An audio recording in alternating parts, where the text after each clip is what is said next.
Today we'll be discussing about tools of research, how research is going to be carried out. But before that, in the last class, we haven't discussed some of the different types of research types. One of them is quasi experiments. Okay, we had discussed about experimental designs. Now, in the previous year questions, there are a lot of, was going through the different questions. So among that, I found these, questions regarding quasi experimental design, ex post facto designs, etc. So which is not covered yesterday in the last class. So I thought I will discuss these topics as well.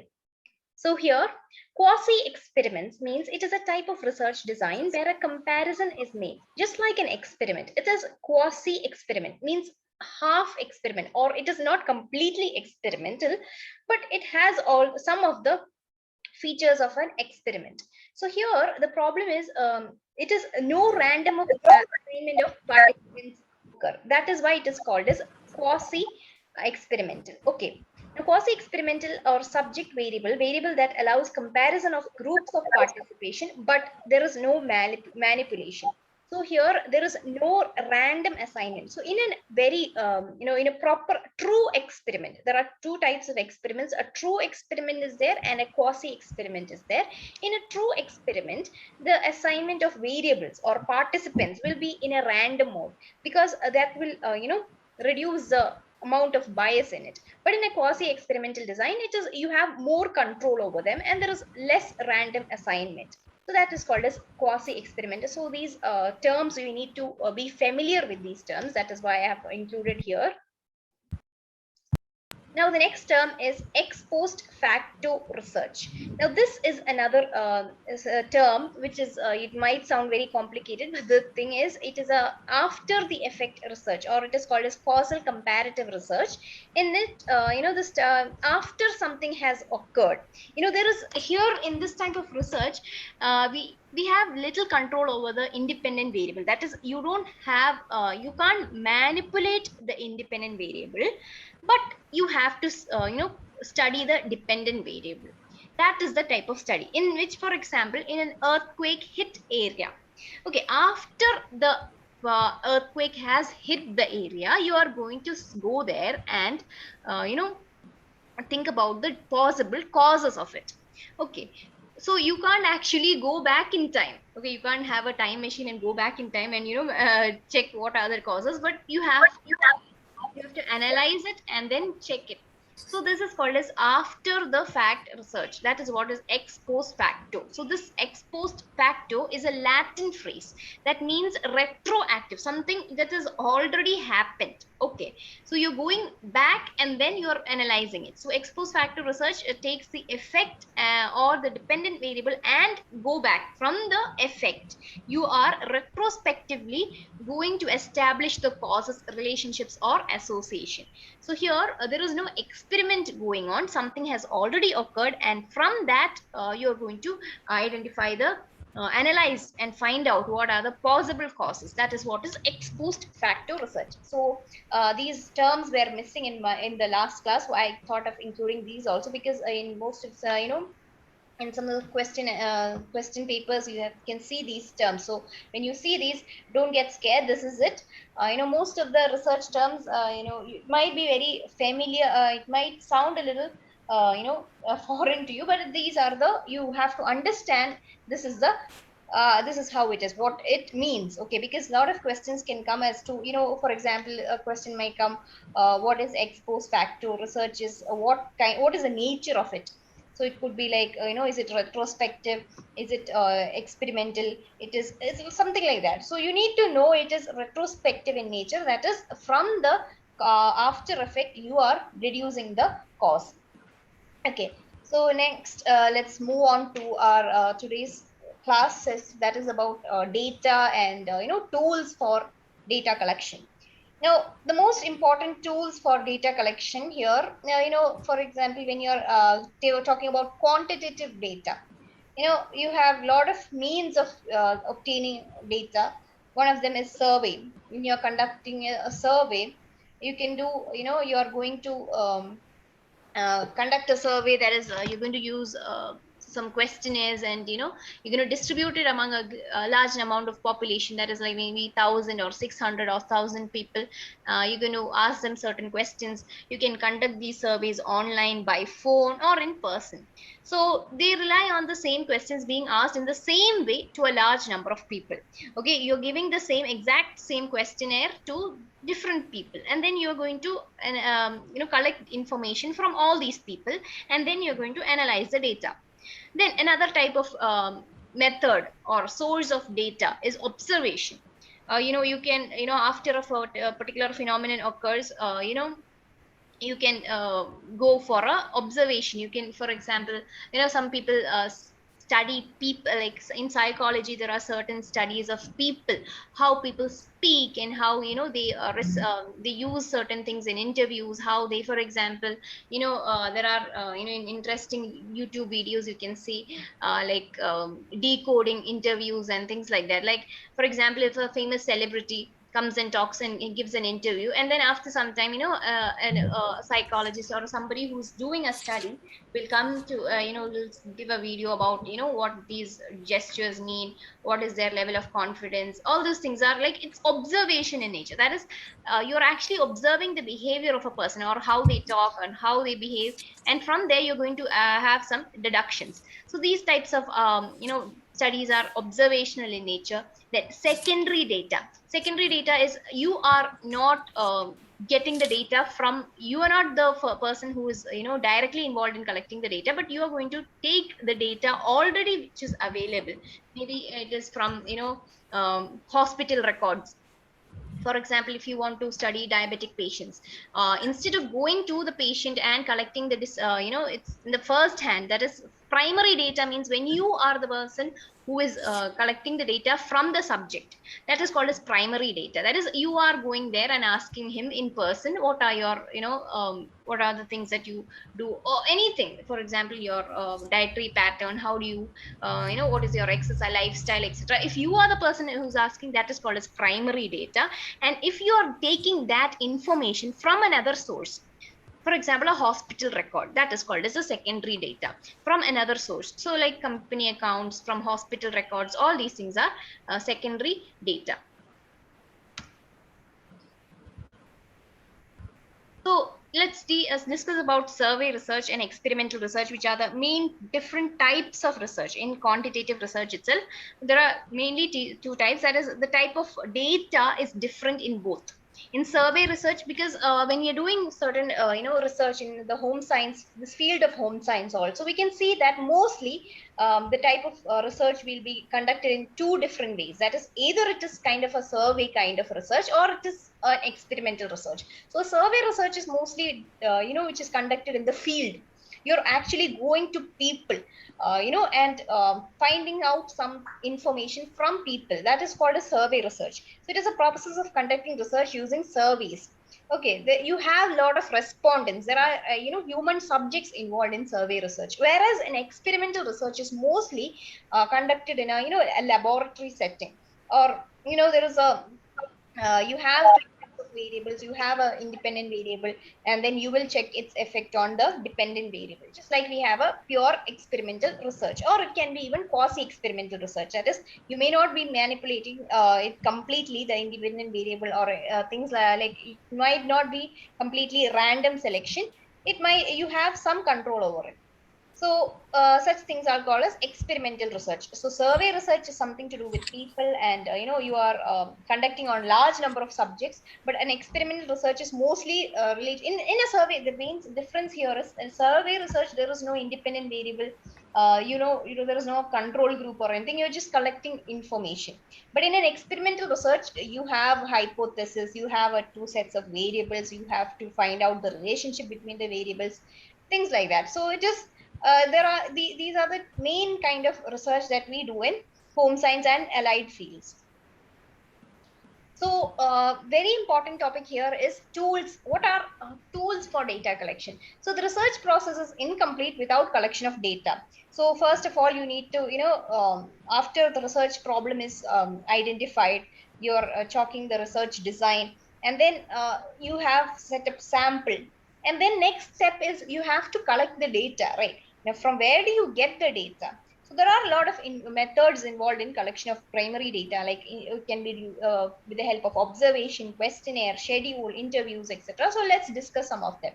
The first and most common one is questionnaire. So questionnaire is defined as a document containing questions and other types of items designed to solicit information appropriate for analysis. So it is just a set of questions, okay, which can help you solicit information. Solicit means gain information for your analysis, whatever you are doing. So it is an interview on paper. So here, it follows when you are conducting an interview, sometimes what happens is when you must have seen a lot of celebrities being interviewed or politicians being interviewed, the interviewer will have a paper, or he might have some something that helps him with the questions. That is called as an interview schedule. All the questions which are supposed to be asked for an interview is called as an interview schedule. So questionnaire was also a somewhat like that. And but the difference between an interview schedule and questionnaire will be discussing in detail. Now here, there is in a questionnaire, when you are talking about a questionnaire, there is no person to explain and the questionnaire. That is, you are handing out the questionnaire, and then the researcher goes away, or you are sending it by mail, or by post, by email, and then the researcher is not there in the picture. Only the questionnaire is in the hand of a respondent. So it is completely up to the respondent to do the questionnaire. Okay, nobody is there to explain. Maybe they will call you or something, but then in its structure, it is not there. So all the possible answers are supposed to be completely done by the interviewee. So this is a for example, you are getting a customer satisfaction survey. That is a classic example of a questionnaire. Like you are one-to-one shop, and then you avail some of their services, and then after that, some people, you might be saying, please complete our survey. So you might receive a questionnaire. Either they'll be telling you that a message will come in your phone, please give me 1 5-star rating, or please um, just fill in our form. So some people have these forms because so these are an example of a questionnaire, that how long have you used our services. There will be certain number of there are two types of questionnaires. We'll be discussing those. So there are roughly two types of questionnaires. One is structured and unstructured, and a mixture of this is called as quasi-structured. Means it is a mix of both. Okay, that is semi-structured. Quasi means like it's not complete. That is what is quasi meaning. So quasi-structured questionnaire. So it is mostly used in social science research. Now, structured questions means it is close-ended. What do you mean by close-ended questions? Now, close-ended questions means, for example, there is you don't have lot of choice for the answer. For example, in your net exam is a closed ended question. That is, you are getting a question and there are 4 options. There are only 4 options. You can't write your own answer. You feel that, oh my god, I'm not these are not the answers, this is not the answer which I thought of, my answer is another one. No, you can't write that. That is called as close ended. Means you are supposed to write it from those 4 questions, four options. You don't have any other choice other than take these 4 options. So the those four the options are set by the researcher, and the interviewee, I mean the respondent, does not have much of a choice in what to write. It is, if it is a question like do you smoke, is it yes or no? There is no in between. If a person says, do you have a library membership card? Yes, no. There is no in between or anything, maybe, or I don't know. If the I don't know is included in that set of options, then it is there. But you are not supposed to write it or write what is not there. That is called as close-ended questions. Now, unstructured means include open-ended and vague opinion type questions. Maybe that is, vague opinion type means you can't write, for example, some space will be given to write your opinion. It can be the questions are not in the form of a question. You can, um, and give your own opinion, just critically evaluate the kind of services we have provided you. So that is a very vague thing, right?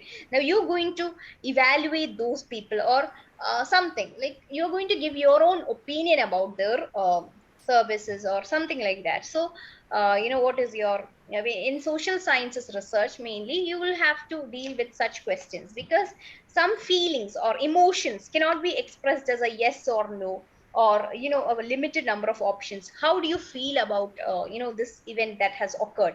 Now there might be two three options, but your feeling, your emotions might not be among these two or three options. So that is what is unstructured questions. So these are open ended questions. There is no list of answers, but you are simply supposed to write in what are the facilities do you expect. So those are expectations and all. Expectations, feelings, all those things come under non-structured or open-ended questions. So now about the characteristics of a questionnaire, the size should be smaller in size than that of a schedule. Schedule means interview schedule. Here schedule doesn't mean the time schedule that we say, it is interview schedule. Okay, those are terms in research tools. So schedule is a term used to denote an interview schedule. That is a guide for the interviewer to ask the questions. That is called as an interview schedule. So it should not be extremely lengthy. Why shouldn't it be lengthy? Naturally, if it is, it should not be more than 2 or 3 pages, because nobody is going to do if you're giving 1,000 people and asking you to write a 15-page questionnaire, do you think anybody will answer it? Of course not. Nobody has the time to do that, and especially it is for your study. Naturally nobody has the time for that. So naturally it should be between 2 to 3 pages. It should be structured on a good quality paper print. It should have an attractive layout. No, so you're going to give it to people, and you're expecting them to fill it for you. It is your study. Yeah, you are the researcher and you are giving it out. So it should look good. Then only they'll feel like, if it's a very low quality paper and they take it and it tears up, means of course they won't be, they will hardly be bothered. And the question should be short, clear. It should be it should be very clear.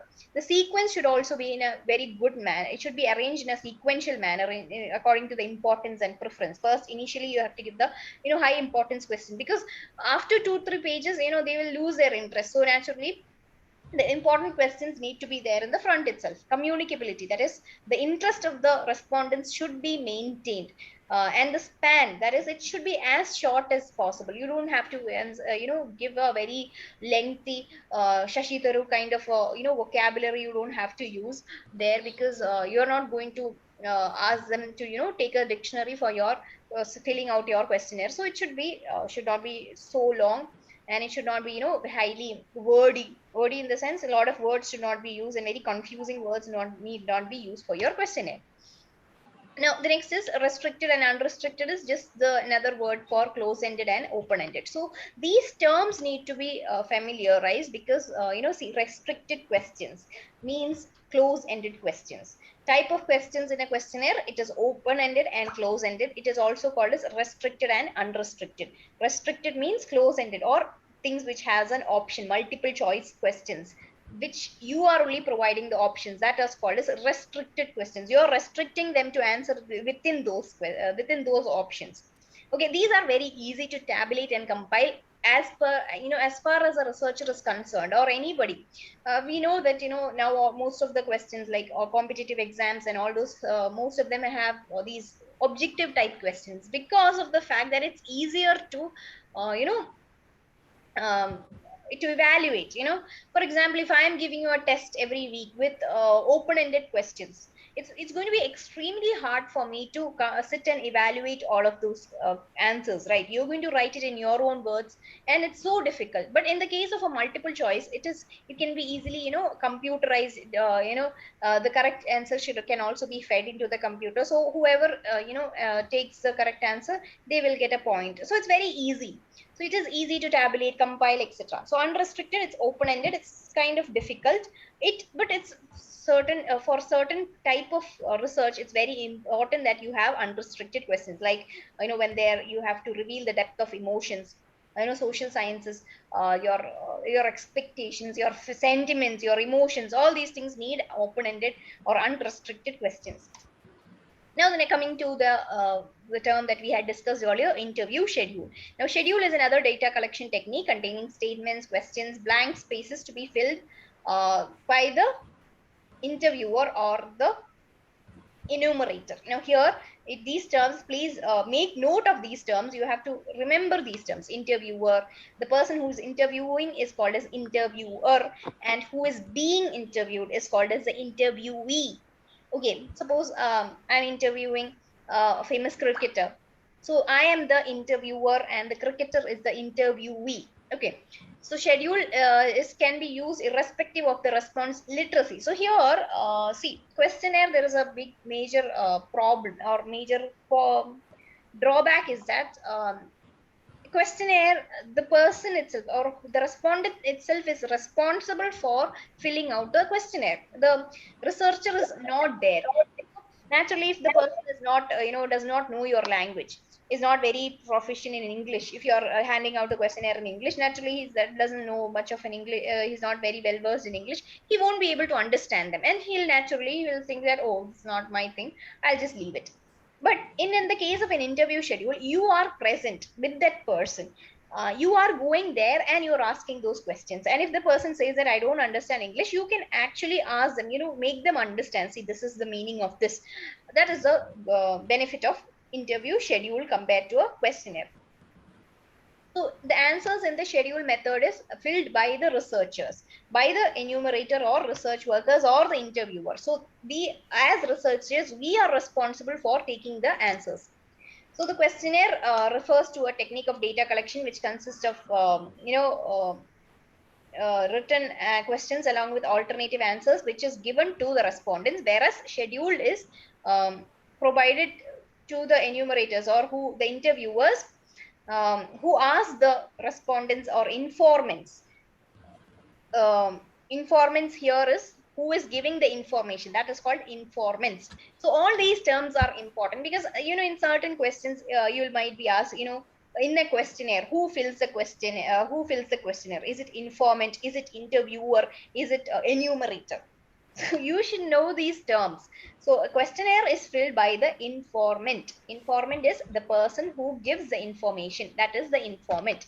Interviewer is the person who is asking the questions. He is the person who fills the schedule or the questionnaire, the interview schedule on behalf of the respondent. So see, respondent, informant, all are the same person. That is, the person who is giving you information is, or who is responding, is called as respondent, informant, etc. So here there is a difference between questionnaire and schedule. Questionnaire is sometimes it is mailed, or it is it is given by post or mail. It is filled by the respondent, and schedule is filled by the researcher or the enumerator. Now, questionnaire is economical compared to schedule because naturally, if you are sending a questionnaire by mail, you can send it to 1,000 people at once. It's so easy, right? I am sitting here at my home and I just made a questionnaire and I'm going to send to 1,000 people by email or by WhatsApp. It's very simple. It's easy, by telegram, by WhatsApp, by mail, by email, or by even by post. But in the case of a schedule, I am supposed to go to each of these people, their homes or their offices. I am going to explain to them how this is going to be done, and I am supposed to write these answers down.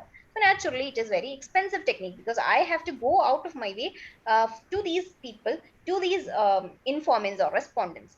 Then the problem with questionnaire is I'm going to send these people my questionnaire and 2,000 people. The non-response means naturally how many people will respond. That is a big question, right? Because there's a high tendency that they're going to ignore my questionnaire. Who has the time these days to write all these things? Then non-response is low in the case of a schedule. So I am going there personally and I'm going to meet them and tell them, see, I'm doing this research, please help me out. The chances of people rejecting me is low compared to sending a non-personalized thing. Then schedule is a time bound thing, whereas in questionnaire there is no just time consuming, because naturally if you are asking them to do this questionnaire, they will not do it in one day. you might say, please, please send me the questionnaire, I need it really urgently. They'll say, okay, 2 days, 1 week. So it is kind of time consuming. And questionnaire can be filled only by cooperative respondents who are literate, who know what is being done. But in the case of schedule, there is no such precondition. Then success depends on the quality of questionnaire. The quality of the questionnaire should be really good, should be attractive. The questions should not be boring, should not be too irritating. But in the case of a schedule, it depends on the quality of the enumerator or the researcher or the interviewer. Because if I'm a very rude person, I'm asking that person, see, I have this, I have a questionnaire, please, I have to interview you because of my research. Come here. I'm very rude. Nobody is going to, do it for me, because naturally it depends on the quality of the enumerator or the researcher. So I have to be very nice. I have to be very, calm, kind to the person, and then I have to get the information. Then that is about questionnaire and interview schedule. Hope it is very clear to you, because a lot of questions have come about. What is a questionnaire? What is a schedule? Or what is it? I mean, these terms are very important. Enumerator, respondent, informant, such things. So you need to know each of these tools and how they are different from each other. Okay. The next one is checklist. Now, checklist is a list of response categories that respondents check it if it is appropriate. Means, for example, a checklist is like a list of words, phrases, sentences, and you have to like, it is like a to-do list. To-do list means, for example, if you are waking up in the morning and listing out the things you have to accomplish today. That is one, attending class, reading some, newspaper, reading some informative book for 5 minutes, or then cleaning the house. These are your to do things. Okay. And then after the day, that is after the, the day is over, you are going to sleep and you're checking out your to do list. Did I complete all these things? I did attend the class, but I did not clean my house. I did cook food. So some things will be yes, some things will be no, right? So that is called as a checklist. So checklist means, in the pretext of a in the context of a research, how is it helpful is, for example, you are going to a place which is flood, which is affected by flood, and you have this checklist with you, and you're going to visit one house, and in the checklist, one question is the house partially destroyed, or is it completely destroyed? So is it completely destroyed? No. So that is a no in the checklist. Then is it does it if the house, does it have a proper electrical condition, I mean, electricity, is it there completely, how bad is it affected? Is it partially affected? Is it completely affected? All those things. So those are the checklist. How you're going to check out, like, put tick marks or cross marks, whichever is applicable. That is what is checklist. So it is a it's a selected list of words, and you're going to, for example, here you have a question: who is the most cooperative person in life? Is it mother, father, sister, brother? So you will check it, whichever it is. So these are mostly for a descriptive purpose. Just like I told about, you are going to observe a situation and you're going to see how it is. So you are going to, you have a certain notion about how things will be, and you are just checking if it is like that itself. For example, if you, when you go to a flood affected area, you have a this thing in your mind, how it will be, like how many, the houses being destroyed, the property being affected, all those things. So you are just checking it out, or you're just confirming it with your checklist.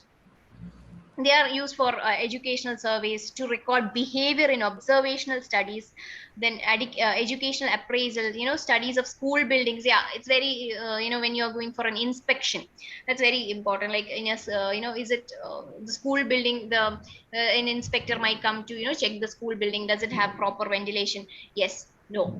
The such things: property, plan, textbooks, instructional procedures, outcomes, all these things come under, checklist is a very important thing. Like when you are, checking your syllabus or curriculum development, you need to know, is it appropriate for higher studies, such things.